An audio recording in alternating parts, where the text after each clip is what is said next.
Sa pinakailalim na bahagi ng ating mundo, matatagpuan ang Antarctica. Ang kontinenteng nababalot ng yelo, ang tahanan ng tinaguriang heartbeat of the planet o ang Antarctic Sea Ice.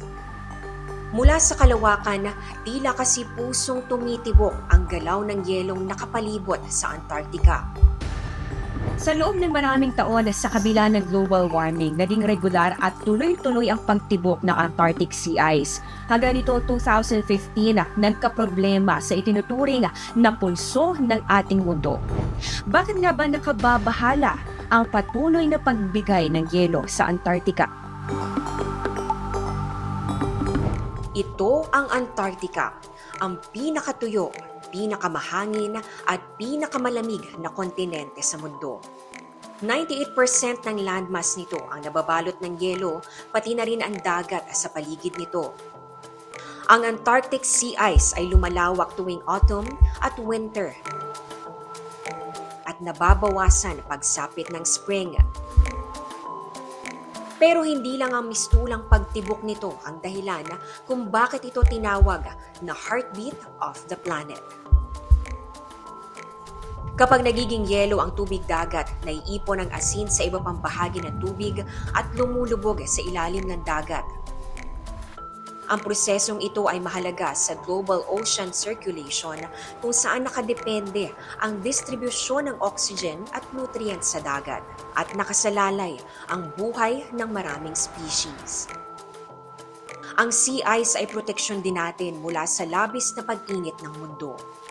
Nagsisilbi itong tila salamin na nagbabalik ng solar energy pabalik sa space. Kung wala ito, maabsorb ng dagat ang init, bagay na nakaaapekto sa ating global climate at mga ecosystem.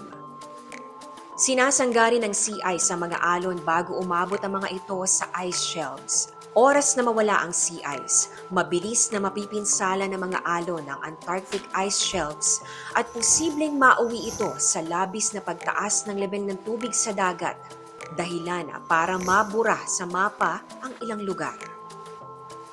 Kaya ganun na lang ang pagkabahala ng mga siyentipiko nang nitong 2015, mabilis na nalusaw ang malaking bahagi ng Antarctic Sea Ice.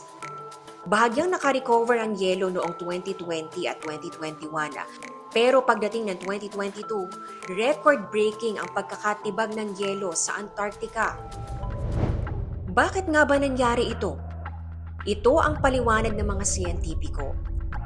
Sa South Pole, malamig at nagyayelo ang fresh water sa surface ng dagat at nasa ilalim ang mas mainit at maalat na tubig.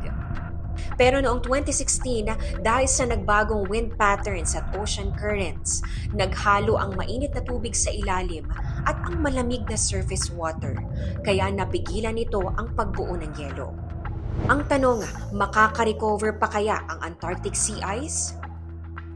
Ayon sa isang siyentipiko sa Australian Antarctic Division, maliit ang tsansang maibabalik pa sa dati ang yelo sa dagat ng Antarctica. Dahil dito, sa mga susunod na taon, posible raw na mas kumonti pa ang populasyon ng emperor penguins. At dapat paghandaan ang mas mabilis na sea level rise. Patuloy na pinag-aaralan ng mga siyentipiko kung gaano kabilis malulusaw ang sea ice at kung makakasurvive ang ating mundo sa mga posibleng epekto nito. Ako po si Amor Na Rosa para sa GMA News.